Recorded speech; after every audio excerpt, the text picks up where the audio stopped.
강남은 수영장이 되고 물속에 갇힌 시민들은 자동차를 버리고 아찔하게 이동합니다. 지하철 계단은 계곡으로 변해 물이 콸콸 흘러내리고 수마가 핥히고 간 자리는 버려진 차와 흙 진탕이 서로 범벅이 됐습니다.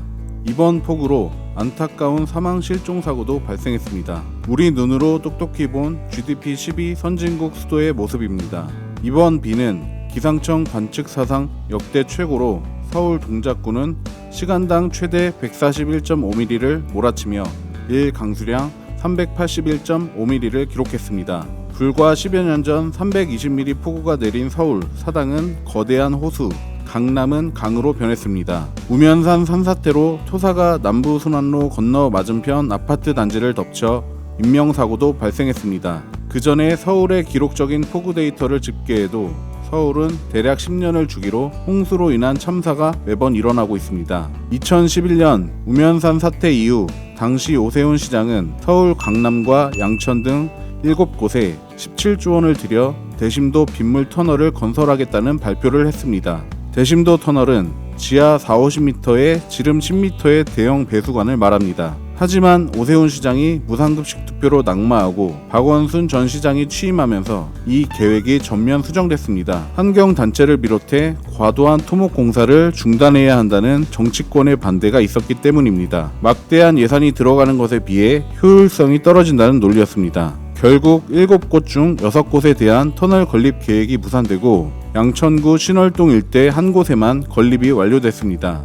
2020년 완공된 신월동 대심도는 시간당 100mm를 처리할 수 있었고 이번 물난리 때 상습 침수 구역이던 신월동 일대가 큰 피해를 입지 않은 것은 이 터널이 제 기능을 했다는 게 엔지니어들의 분석입니다. 강남 쪽도 2015년부터 강남역 일대 침수 취약지역 종합배수 개선 대책을 통해 배수로를 건설하고 유역 조정, 경계 조정 사업을 추진했습니다.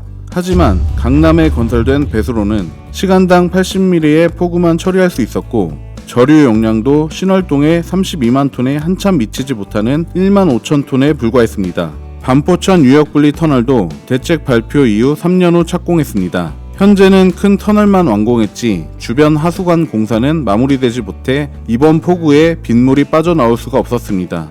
터널 구경도 신월 빗물 저류 배수 시설은 10m지만 반포천 유역 분리터널은 7.1m에 불과합니다. 서울시는 30년 평균으로 강우 처리량을 계산해 처리량을 95mm 수준으로 맞췄습니다. 하지만 하천 전문가들은 자연재해는 기본적으로 100년을 기준으로 삼아야 한다고 지적하고 있습니다. 교량, 터널 등 모든 사회 기반 시설은 안전도를 최대화해 설계하고 있는데 30년 기준으로 설정하는 것은 지나치게 비용 최적화에 몰입한 결과로 약간의 이상 기후에도 대처를 못한다는 입장입니다. 반면 우리가 속한 GDP 10위권 대다수의 선진국은 100년 이상을 기준으로 삼고 있습니다. 문제는 예산입니다. 서울시는 올해 수방 및 치수 분야에 4,202억 원을 배정했습니다. 2021년 5,099억 원보다 897억 원, 17.6%가 줄어든 금액입니다. 치수 및 하천 관리는 1,517억 원에서 1,088억 원으로, 하수시설 관리는 3,581억 원에서 3,114억 원으로 감소했습니다.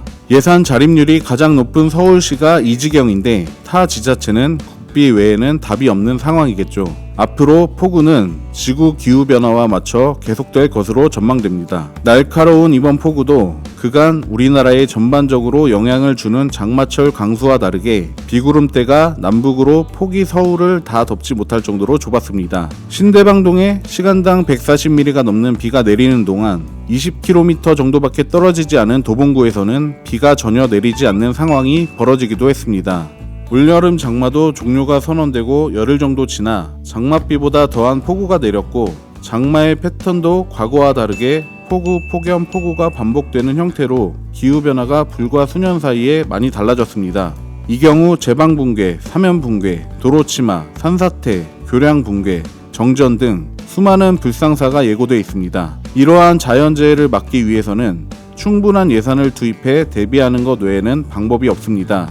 SOC 시설은 정치도 아니고 트렌드도 아닙니다. 외적으로부터 군인이 국민의 생명을 보호하는 것처럼 자연재해로부터 국민의 생명과 안전을 도모하는 것은 국가와 엔지니어들이 해야 할 임무입니다. 여기에 정치적 잣대가 들어가서는 안 되는 이유입니다. 이번 여름 폭우도 한 달 뒤 청명한 가을 하늘이 들어서면 잊혀져 갈 것입니다. 최근 10년간 그 많은 자연재해를 경험하고도 이번에 또 경험하니까 말이죠. 제대로 된 능력을 가진 정부라면 국민 안전과 관련된 SOC 예산은 상식에 맞게 책정해야 합니다. 또 올바른 대가를 지급해야 하는 것도 당연한 일입니다. 소잃고 외양간을 고치려면 수많은 검토와 비용을 들여 한 번에 제대로 고쳐야 합니다. 또다시 강남의 건조한 콘크리트 숲 한복판에서 익사사고를 보고 싶지 않다면 말이죠.